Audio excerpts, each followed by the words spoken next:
Hello everyone. In this tutorial, we will show you a simple and free method to unlock any phone from any carrier, even if it's not fully paid off.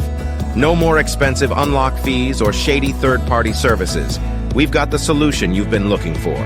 The first step is to insert an unsupported SIM card from a different carrier into your phone. Once you power up your phone with the new SIM card, you'll receive a message asking for an unlock code. All you have to do is enter the unlock code, and your phone is now fully unlocked and ready to be used with any carrier you choose. And here's the best part. We will show you how to get the unlock code. To do this, you need to find the unique identification or serial number of your phone called the IMEI number. Simply dial *#06# and the IMEI number will pop up on the screen of your phone.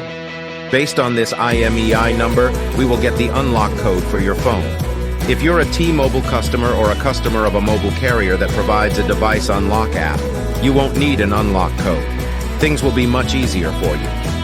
Access useanysim.com and find straightforward instructions to unlock your phone for free through a unique method. Get started now and enjoy the freedom of an unlocked phone, all for free. Thank you for watching.